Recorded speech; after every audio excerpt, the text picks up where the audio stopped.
welcome back. It is Monday, the first day of August. Can you believe it's been, what, 7 months that have already gone by? We're already getting ready to go into the fall. But I am so lucky, so excited to have my dear friend who I met while we were taking the same speaking course. And she helps companies right now with going through mergers and acquisitions and transitions and helping people navigate through that. And she is amazing.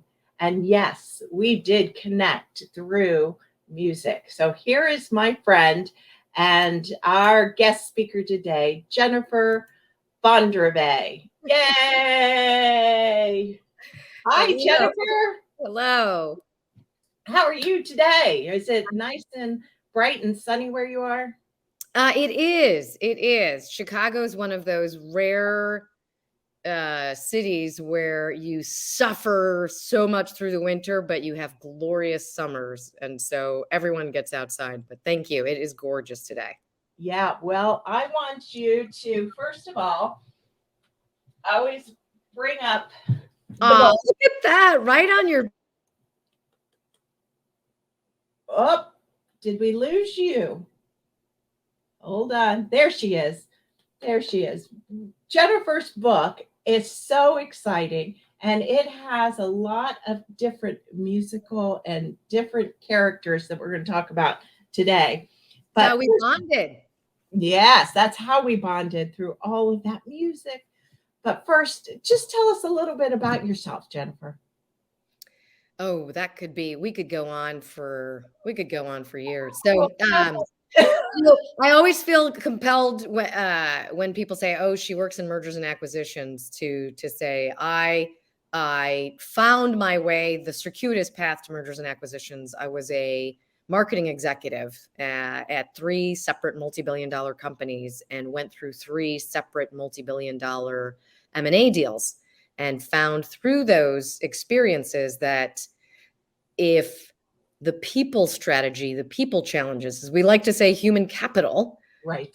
if that had been more at the forefront of the strategy and the planning up front, that I was confident the deals would have had greater success than they did. And Yeah. so I started to write a Survivor's Handbook called Now What, the lovely book that you held up, Yep. Survivor's Guide for Thriving Through Mergers and Acquisitions. And it was while I was writing that book that so many CEOs who I interviewed for the book said, you've got to build a business around this book. Companies need help. Right. Leaders are typically ill-equipped to manage the change and uncertainty. It's a different part of your toolkit. Right. And, on the music front, one of the things that I talk about in the book is the stages of grief that an entire workforce can go through when their company is merged with or is acquired by another company. Mhm. And you've identified with that company. It's been who you have been, or at least how you feel your identity is. It's wrapped up in that. And then as things change, which inevitably they do, it can be very difficult to understand what your new identity is. And so I used music to help people through the stages of grief.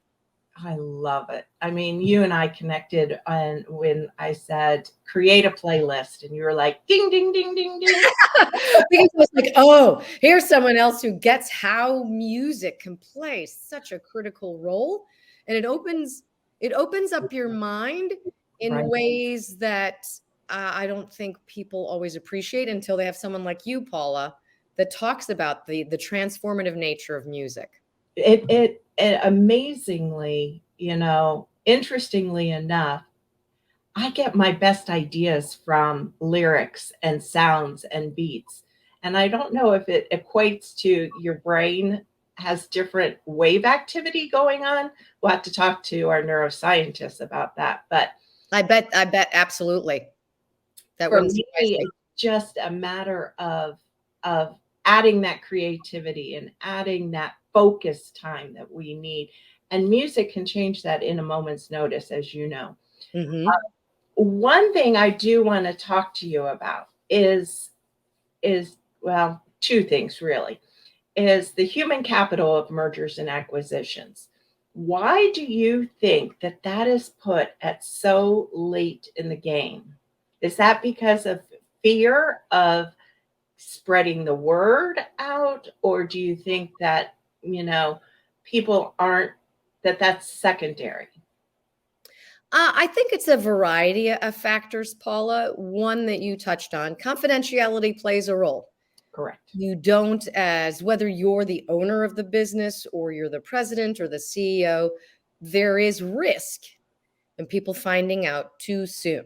Right. In that your workforce, if they find out too soon and you haven't yet defined the deal, it's not done, it creates unnecessary chaos.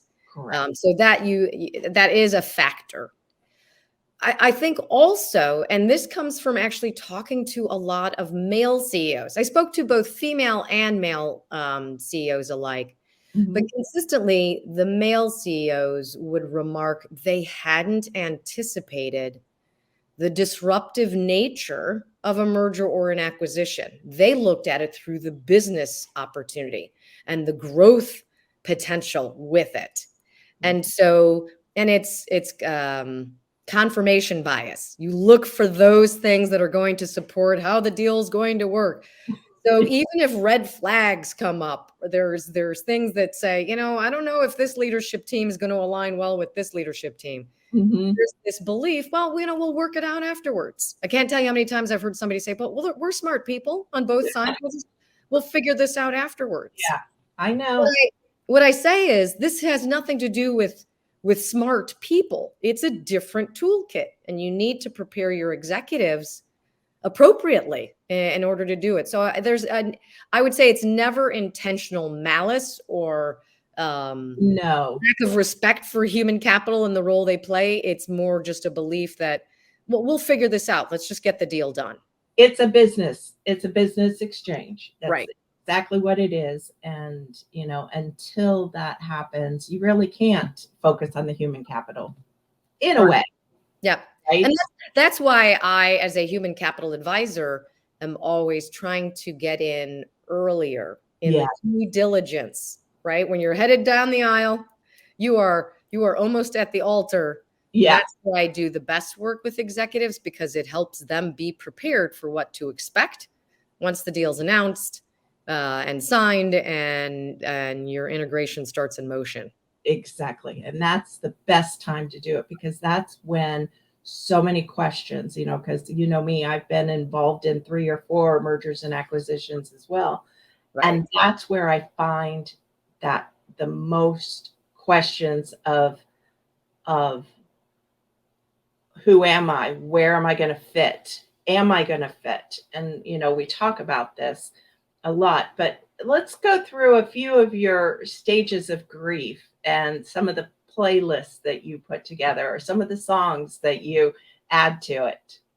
Well, it's fun to talk about this with you, Paula. I would confess, when I included the stages of grief in my book, I was trying to think, because it can be a really emotional time for someone who's going through, and we keep talking mergers and acquisitions, but as you and I have talked about before, this can be business transformation in general, could be new leadership, shifts in strategy. Yes. Your business, maybe even during the pandemic, may have had to completely pivot and is now doing something completely different. Layoffs and All of those things all of that, right? have a lot of the symptoms that I talk about in mergers Right. and acquisitions. So stages of grief can happen when suddenly the metrics for success that you had before, now they've changed. So that's part of the David Bowie changes. Yes, well, he's song number 1 in my playlist. But when I thought, okay, I want to include a section about the stages of grief, I thought, when I had those same feelings of anger and depression, and actually I should back up the stages of grief, because not all listeners or those tuning in may be aware. So Elizabeth Kubler-Ross is who defined the stages of grief, and did a magnificent job of identifying how people who are terminally ill, the stages that they may go through. And she even recognized that caregivers have those same stages. And now more people have recognized you go through stages of grief for a variety of reasons. So I applied the stages of grief to a merger and acquisition, going back to the point I made before, when you've identified with a company and now it's changing, you don't know what it's changing into. So I talk about getting from denial, right? Where you're the ostrich with your head in the sand. No, no, no, this isn't happening. It's all going to go away if I just don't pay attention. Right. Getting from denial to acceptance. Yeah. And so when I was thinking for myself, when have I had those feelings, right? Where I was angry and depressed and, didn't know if the future I had envisioned for myself was going to be that future. It was a bad breakup. Right. No, I was, thinking back in high school, college, those years. And And you don't want to become the ex-girlfriend. No. But what struck me was, well, what helped me through those times? Music. Remember mixtapes? Oh, yes. Oh, my goodness. Mixtapes. Yeah, those mixtapes. They're coming back, they say. But and I think the playlist is the present day version of mixtapes, right? When somebody sends you a playlist. And so that's what I wanted to do. So included in my book is a playlist called From Denial to Acceptance. Yeah. And it's intended, there's 6 songs for the 5 each stage. So 30 songs. And I just wanted people to, because exactly as you said before, a song can capture how you feel, right? When I think about my bad breakups, there's just certain songs, I went to AC/DC and the Rolling Stones and Led Zeppelin mixed in with a little bit of Anita Baker and Frank Sinatra. Oh, I love Anita Baker. Yes. You just need to have those songs that have lyrics that capture your feeling, but also that give you hope. Right. And so, as we shared before, right, the first stage, the denial stage, I had Changes by David Bowie. I also had, this is one of my favorite, not a lot of people contributed to give me suggestions on my playlist, but Send in the Clowns. Yes. By Judy Collins, right? Where people are just like, you don't know what's going on. Yeah. The other one, Blue Oyster Cult. This is really going to date me. Don't Fear the Reaper. So those were all songs that, the intent is to just help you capture denial. Right. I would even go so far to say, and maybe you can add it to that, is by Styx, Grand Illusion. Oh, absolutely. And what is so wonderful about this playlist, so it's public, it's on Spotify. I've done a series of events where one of the exercises is I ask people, where are you now in your journey? Right? How did you feel at the beginning? Now, what's a song that describes both of those stages, right? When you first heard the news, pick a song and where you are right now. And then write a song that describes how you want to feel 3 months from now. Yeah. And so many people have added wonderful songs. We've got a couple, Journey songs. Miley Cyrus has showed up with Wrecking Ball. But again, like sometimes it just helps you. It's an outlet almost to articulate a song that describes how you feel. I talk about music, and this is, I think, where you were going with this, but I talk about music as a medium for reflection, because some people don't like to read. Some people don't like to journal, but music can be that medium for reflection. And that's where it really taps into our emotions. Oh, yeah. No, it's as you and I both, I think it was what brought us together, right? Using music to capture your feelings, right? But to help be part of that transformation. And you and I have talked about, for instance, a great example, a running tape, right? So I'm a runner. Other people who I know who run, when you run with music, there's just certain songs, right, that get you in the mood, get you going. Right. I felt that music could do the same thing in the context of change and uncertainty. How can music help you not only reflect, as you said, capture how you feel, but then give you hope, right? One of my favorite songs on the list, and it's When You Get to Acceptance. And Yeah. I'm always very quick to highlight acceptance doesn't mean, you're skipping and jumping up for joy down the hallways of work. It's simply that you have accepted that change has happened, and now it's an opportunity for you to contribute to that new way forward. So acceptance is your beginning. Right. It's the end of the old way, and accepting that now I'm on a new journey, and you're transitioning into it. And my favorite song for that is Always Look on the Bright Side of Life. It's a Monty Python song. Oh, So if you have any Life of Brian fans, it's the three guys up on a crucifix at the very end, and they just start whistling and singing "Always Look on the Bright Side of Life." And I thought you were going to say Bright Side of the Road, because that's what I listened to with Van Morrison. oh, well, you know what? I'm going to ask you to add that to the list. Yeah. You will laugh, Paula, because if anyone who's read my book, they'll see, there's certain songs that I've got automatically, and then all these new songs that have been added are just hysterical. Yeah.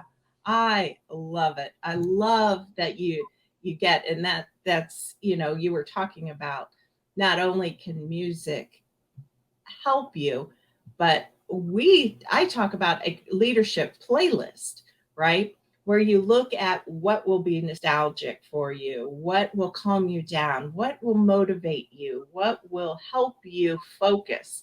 And if you have all of those on a playlist, you're not circling down the drain to find something to change your mood instantly.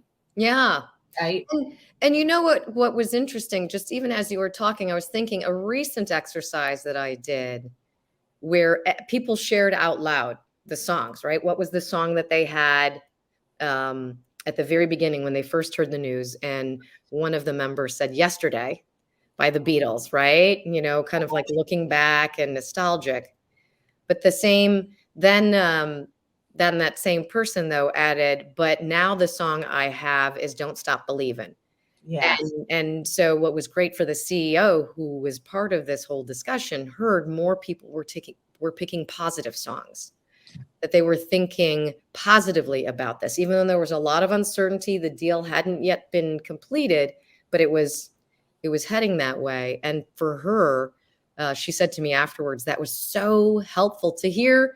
People had been at different stages, but the songs that they had in mind and that they were thinking about were positive and aspirational. Mm-hmm. Oh, I agree, because if you can take a journey on that, and you can really see where someone is standing at a moment in time, when you say, what song would you listen to right now? Right? You can absolutely understand where they are in their journey. I mean, there were so many times, like you said, the former the ex-girlfriend who didn't want to give up, or the ex-boyfriend who didn't want to give up, all those love songs. But you know what? We have a love for our work too. Yeah. Well, and what's funny is I've actually had people say, and maybe you've had this too, right? When I'm doing this exercise with people, one of the songs that people always laugh about is the Rolling Stones song. You can't always get what you want, you get what you need, right? And I say jokingly, feels like the Rolling Stones wrote that song for mergers and acquisitions. And everyone laughs, but it's like, of course that's not, but it so captures, right? The compromise, listen, it's both sides win and lose depending on, the period of where you are in the journey. So, yeah. And Paula, I'd love to hear your perspective on this, because what is fascinating for me, and I hadn't appreciated this at the beginning, but music is also universal. And the exercise that I do, I hadn't appreciated until I had people from different markets, different countries around the world. And music, there were instances where they might have a local musician who they loved, and they would pick him or her. But overall, I mean, most people know the big bands because they've got that notoriety. So I would suspect, have you had the same thing even with your playlists, right? You can have an international audience. It doesn't make a difference. It doesn't make a difference whatsoever because music is universal, and radio stations and Spotify and all of those things are so impactful. I will say from my viewpoint that Spotify has opened up a place for people, new people, to get in and move along without touring. So somebody now may relate to a song that nobody's ever heard of before. Good point. Really interesting, because the way that I talk about creating your own leadership playlists, and I have playlists for the book too, for each of the archetypes that I have on side B. But that's just a starting point for anyone who wants to create a playlist, because Right. my taste, or what that memory brings back to me, or what that emotion brings to me, is going to be completely different to what it brings to you. And I think that's why you see so many different answers, right? Yeah. Oh, most definitely. And that's why I was thrilled to have people in the audience start adding to my playlist, because mine definitely dates me. I've got REM, The Clash, like the Beatles. Yeah. So now I've got a lot more Miley Cyrus, Avicii. DJs I've never heard of. Right. Right. And I think that's the thing, is with each generation, and I've started to study this, each generation has its own emotion to it, right?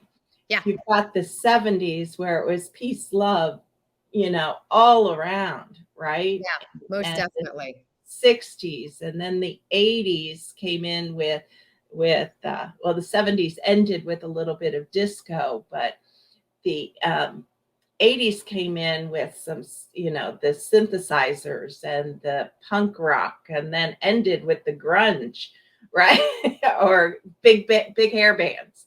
So it's interesting to watch how each generation or decade has music has developed over that. And that really relates to what our world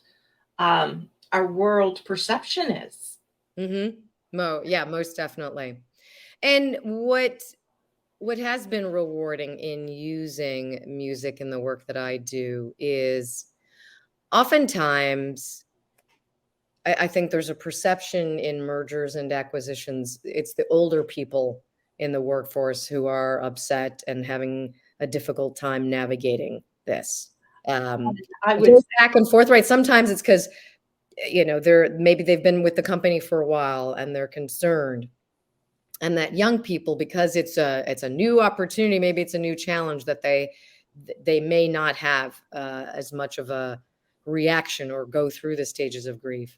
But what Right. I have found consistently is almost uniformly all generations just experience it differently, exactly as you said. So and that's again why music is so helpful, because I've actually had younger people. So I'll say, in their 20s and 30s, who will say, I didn't even realize that I was actually depressed until we started talking about this. And I realized, as they were listening to other people talk about music, and like the songs that came to mind for them were more sad songs than anything else. So it's a great way to open people up to talk about things that they might not normally. Music can be that trigger as well. Right. And that's what I love when you talk about music being universal, generational. But it's not generational so much, because so many people are diving into the old vinyl and listening to some of the music from before, just like we did when, we would go listen to Elvis, right? Well, Elvis wasn't my time, our time, Yeah. but his stuff was so classic that you want to continue to listen to it, or Miles Davis, or Dean Martin, or Frank Sinatra. We Yeah. all go back and listen to music that was before us. I Mhm. recommend that people who are older start listening to music that's in the future too. Ooh, what is that? How would you listen to music in the future? Just new music that, when your Spotify playlist does it for you. And I love it because it says your weekly mix. And they'll put in new songs from unknown artists Oh, I see. Got on it. what Yeah. you played, right? Go Like, listen to some new music. And maybe that'll help connect and bridge the gap to the 5 generations that we have in the workforce right now. yeah. Yeah. Right. No, that's and obviously we both have a love for music separately, but then in the context of leadership and helping people, it's interesting. I use it to just help people get through an emotional stage and recognize they aren't alone, Yeah. that these feelings that they have are a stage and they will get through it, and to use music as almost a solve, for their wounds or just their emotions. Yeah. And you use it to literally, like, I love, the fact that it's side A, side B, like that, the fact that there's the aspects of music that just can even have you open your eyes to your leadership role. Right. So, it's fascinating how many different ways the two of us have leveraged music to help us in the work that we do. And there's got to be a lot more out there. I mean, music, from what I understand, if you think about it, was really the first language. Mhm. Cricket. Yes. Yes. Music is all around us in everything we do, whether it's a fan blowing, whether it's white noise, pink noise, brown noise, all these frequencies we're now learning about. I say just go outside and listen to the birds chirp, right? Little bit of Bob Marley, three little birds sitting on your window. Mhm. Yeah. Well, Jennifer, we are wrapping it up. Can you believe it's gone so fast? I can't believe. If anyone wants to connect with Jennifer, I've put her LinkedIn profile right on the screen here. I will tell you, she is amazing. Although I have to ask her, I just have to ask her. Uh-oh. I know. And this is off the cuff here. And when you talk about people and human capital and mergers and acquisitions, I believe you have a story that you talk about in a sports analogy. Yes, but although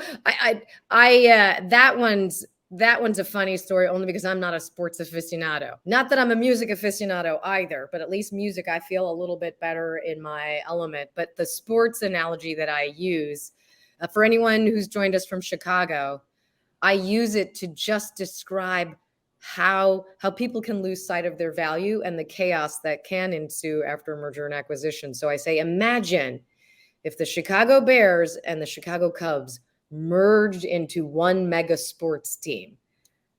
And now you have guys who've played football who are wondering, like, do I tackle the second baseman or do I slide into it? You might have an outfielder, right, who now thinks, do I catch this football with my mitt or with my bare hands? And it's a very over the top analogy, but the intent is to show sometimes mergers and acquisitions are bringing two disparate things together.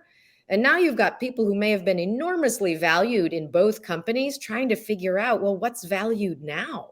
Right. What are the metrics for success? So yeah, I sports, love that. sports. People who really love sports love that analogy because then a light bulb goes off. They go, "Oh, I get it now. I understand why it's hard." Well, I had to end with that, even though I love the music part of it. I think the sports analogy too, because I love to speak in metaphors where the bears and the cubbies and how the human capital can each person, like you said, each person is starting to wonder what their value is.